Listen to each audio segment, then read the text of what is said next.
Olá, oitavo ano. Aqui é a professora Iris e esse vídeo é sobre a ascensão da China no cenário internacional. Com relação aos seus aspectos gerais, a China está localizada na Ásia Oriental, é o terceiro maior país do mundo em extensão territorial, fica atrás apenas da Rússia e do Canadá, e é o país mais populoso do planeta. Tem mais de 1,4 bilhão de habitantes. Como vocês podem observar nesse gráfico, oitavo ano, que é o gráfico da porcentagem da população mundial, a China está em primeiro lugar, a Índia está em segundo em porcentagem da população mundial, depois nos Estados Unidos e em quarto lugar a Indonésia. Esse gráfico é de 2017. Até a Indonésia, atualmente continua a mesma coisa. A China é a maior população do planeta, a Índia vem em segundo lugar, o terceiro são os Estados Unidos e a Indonésia é o quarto. Só que o Brasil e o Paquistão trocaram de lugar. O Brasil hoje é a sexta maior população do mundo e o Paquistão é a quinta. Né? O Paquistão tem cerca de 216 milhões de habitantes e o Brasil tem aproximadamente 211 milhões, segundo o IBGE. Meninos, é importante a gente saber que a China possui milênios e milênios de história, certo? É por isso que a gente diz que é uma cultura milenar. Ela abriga uma população gigantesca, como a gente mencionou anteriormente, e é formada por povos com diferenças culturais às vezes significativas. É uma nação de riquíssima história e riquíssima tradição. Isso tem que ficar bem claro. E uma coisa é muito curiosa com relação à China, certo? Muito se fala que existem duas Chinas. Existe a República Popular da China, que também é chamada de China continental, que se enquadra na classificação de terceiro maior país do mundo, né, e tem Pequim como sua capital, e é a China comunista. E existe a República da China, que, ao contrário da outra, não é continental, é insular e é conhecida como Taiwan. A sua capital é Taipei, certo? E é muito interessante isso porque o que acontece entre a China continental e Taiwan é algo que teve vários capítulos no passado, certo? Coisas foram acontecendo ao longo do tempo que repercutem até hoje entre essas duas Chinas. Na primeira metade do século XX, oitavo ano, havia forças nacionalistas e forças socialistas na China. E aí os socialistas, em um determinado momento, conseguiram se impor sobre os nacionalistas. E esses nacionalistas tiveram que fugir. E eles fugiram para Taiwan. E aí o que aconteceu é que o nome oficial de Taiwan foi colocado República da China e o continente ficou como a República Popular da China. E ambos, atualmente, reivindicam representar toda a China. Existe lá um entendimento de, abre aspas, uma China apenas, fecha aspas. E o que é isso? A China comunista diz que ela é a verdadeira China e Taiwan reivindica que não, eles são os legítimos. E aí, a maioria dos países que reconhece um não reconhece o outro. Né? A maioria dos países reconhece a China continental, que a gente chama de China comunista, como sendo, né, a verdadeira China. É o parceiro comercial mais importante de vários países, como, por exemplo, os Estados Unidos. Mas aí o que acontece é que há países que mantêm relações com Taiwan. E isso não agrada à China comunista de forma alguma. Vocês querem um exemplo? Os Estados Unidos. Os Estados Unidos pressionam para que Taiwan seja incluída na ONU e na OMS. É como se eles colocassem mais lenha na fogueira dessa briga entre a República Popular da China e a República da China. E ambas adotam essa política de uma China apenas. Cada uma reivindica para si a legitimidade de ser a verdadeira China. Sabendo disso, vamos mencionar alguns aspectos históricos sobre a China. Eu vou falar apenas da história recente, porque, como a gente mencionou, ela é uma cultura milenar, não tem como a gente abordar várias dinastias aqui nesse encontro. Então, eu vou falar apenas da história recente da China. Oitavo, desde o século XIX, várias nações imperialistas tinham a intenção de fatiar a China, né, de consolidar a sua influência lá. A China, com seu vastíssimo território e com todos os recursos naturais que tinha, ela era um atrativo incrível para essas nações imperialistas. Então, quais eram as nações que tinham interesse no território chinês? A gente pode citar o Japão, a Grã-Bretanha, a Alemanha, a França, os Estados Unidos. E aí, em 1905, acontece uma coisa bem interessante. Esse belo rapaz que vocês podem ver, chamado Sun Yat-sen, eu não sei falar chinês, então talvez eu esteja falando o nome dele errado, mas é esse bonito aqui. Ele, em 1905, funda o chamado Partido Nacionalista, que ficou mais conhecido como Kuomintang. E por que que isso é importante? Porque o Kuomintang, ele propunha, ele tinha como objetivo diminuir a influência das nações imperialistas na China. Tinha muita gente interessada, tinha muita gente querendo explorar. A China estava sendo fatiada pelos interesses dos imperialistas. A gente precisa defender o nosso território, o nosso povo, o que a China representa. E aí, esse rapaz teve a ideia de fundar esse partido. Eles queriam o fim da dominação estrangeira na China. Era como se fosse a política da China para os chineses, E o Kuomintang conseguiu tomar o poder lá no começo do século XX. E os nacionalistas, vão ficar no poder de 1912, que foi o ano em que o Titanic afundou, só para informação, até 1949. E o que é que aconteceu em 1949? Que os nacionalistas, o pessoal que defendia a nação chinesa, o que foi que aconteceu para eles perderem espaço? Lá em 1949, essa beldade aqui, chamado Mao Tse-tung, toma o poder. Ele era o representante dos socialistas chineses. Então, os nacionalistas tiveram que fugir, porque os socialistas estavam chegando para tomar o pedaço. O Mao Tse-tung é um dos fundadores do Partido Comunista Chinês. Então, eles, os revolucionários, proclamam a República Popular da China, que vai ser liderada por ele, pelo Mao Tse-tung. E aí, galera, os nacionalistas vão fugir justamente para Taiwan. E lá eles vão fundar a República da China, como nós falamos anteriormente.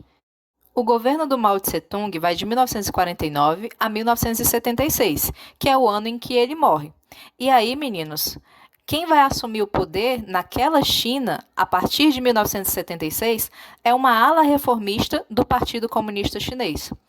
E eles vão dar início a uma série de reformas que tornariam a China uma potência econômica. E que reformas foram essas, o 8º ano? A gente pode citar algumas. Eles passaram por um verdadeiro desenvolvimento industrial, houve modernização da agricultura, houve investimentos maciços em educação, em ciência e em tecnologia, investimentos nas forças armadas. E aí a gente pode dizer que, após a era Mao Tse-tung, a China começa o seu processo de abertura econômica. Ela era muito fechada, era um país socialista muito fechado para o mundo, mas a partir de 1976, ela vai começar a se tornar uma economia socialista de mercado. E o que significa esse socialismo de mercado? Significa que a China permite que o capital estrangeiro entre. Ela permite a iniciativa privada. Só que o Estado, com E maiúsculo, é o centro. O Estado chinês é quem dita as regras. O Estado chinês intervém fortemente na economia da China. É o Estado que manda. E há uma centralização política, ou seja, o poder político é exercido pelo Partido Comunista Chinês. Por isso que se diz que a China é monopartidarista, ou seja, há um único partido que manda, há um único partido que importa, que é o Partido Comunista Chinês. E isso, crianças, está diretamente relacionado com a diminuição da democracia e da liberdade de expressão. A gente tem que deixar bem claro que a China não é uma nação democrática. A China não funciona da mesma forma que as nações do Ocidente funcionam, por exemplo. Então a gente tem que sair da casinha e tem que parar de pensar que todo mundo vai se comportar como os países democráticos do planeta. Não é assim no mundo plural. E a China tem as suas peculiaridades, tem as suas particularidades. E aí eu quero convidar vocês a refletir criticamente. Há nações que se dizem democráticas, há nações ocidentais que se entendem democráticas, mas que apresentam vários aspectos de autoritarismo. E eu quero que vocês reflitam sobre isso. Vejam o que aconteceu recentemente com o TikTok, por exemplo, nos Estados Unidos. Os Estados Unidos levantam a bandeira de maior democracia do mundo, mas proibiu o TikTok lá. Né? O Brasil precisa ser colocado também. A gente precisa entender o que é autoritarismo, o que é ameaça à democracia, e nós precisamos refletir sobre o nosso país. Não adianta a gente ser hipócrita e pensar na China, ou na Venezuela, ou em qualquer outro país que for, e a gente não conseguir enxergar um palmo à frente do nariz e não entender a nossa própria nação. Então, reflitam sobre isso. Depois de refletir, meninos, a gente pode se perguntar: será a China a potência econômica do século XXI? Será que essa nação vai se tornar referência cultural e referência econômica nas próximas décadas? O que a gente pode dizer é que as reformas econômicas que foram implantadas a partir de 1976 alteraram profundamente aquele país. A China teve a inteligência de navegar pelas melhores águas, né? Ela queria crescer, ela tinha um projeto muito claro de crescimento. E ela começou a abrir o seu mercado e fez alianças, inclusive, com os Estados Unidos. Né? O pensamento era mais ou menos assim: não é porque a gente é socialista que a gente não possa se beneficiar com os capitalistas.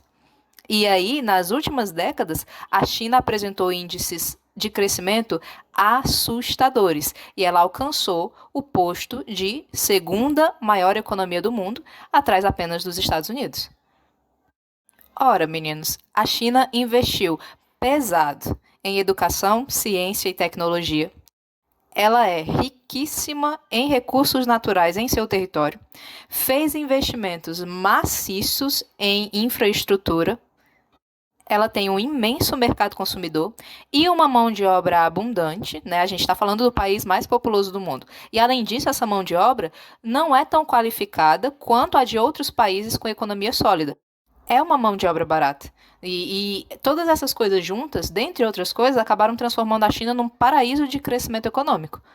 E aí eu quero chamar a atenção para uma coisa, oitavo ano. Não é o tema desse nosso encontro, por isso eu não vou explicar.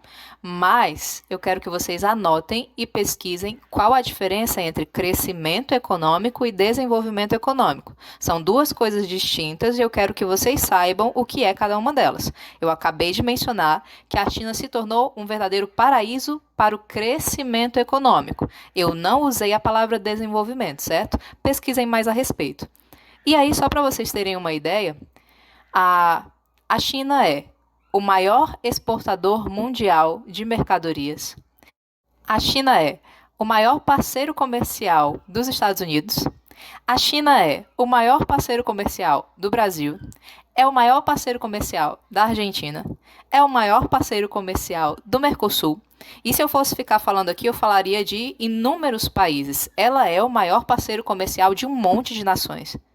Resumindo, a China não está de brincadeira, meninos. Eles têm um projeto econômico muito bem estruturado, muito bem desenhado, e eles estão caminhando para cumprir os seus objetivos. E só para a gente encerrar, eu quero trazer para vocês essa informação. A China tinha registrado, meninos, um verdadeiro tombo da sua economia lá no primeiro trimestre desse ano, cerca de 10%, por causa da pandemia do novo coronavírus. Então, a economia da China retrocedeu cerca de 10%. Agora, os estudos mais recentes apontam que os países mais ricos do mundo sofreram e vão sofrer ainda por causa da pandemia, com exceção de um país, a China. A China se recuperou daquele tombo lá no começo do ano. E os analistas dizem que ela vai ser a única grande economia do mundo que vai crescer em 2020. Observem esse gráfico aqui. É o gráfico do PIB em relação ao primeiro trimestre do ano, ou seja, esse gráfico é o do segundo trimestre do ano. E no segundo trimestre desse ano, o único país que cresceu foi a China. Cresceu 11,5% em relação ao trimestre anterior, que foi o primeiro trimestre do ano. Olhem aqui o Brasil quanto caiu. Caiu 9,7%. Ou seja, oitavo ano, a China foi do maior tombo econômico para o maior crescimento econômico só na primeira parte desse ano. É assustador. E a gente tem que ficar de olho no que acontece com a China, porque o que acontece lá influencia a economia do mundo inteiro. E o que eu posso dizer para vocês é que nas próximas décadas nós ainda vamos ouvir falar muito desse país. Estudem esse tema, é muito interessante. China é um negócio muito deslumbrante da gente estudar. E obrigada pela atenção de vocês e até a próxima.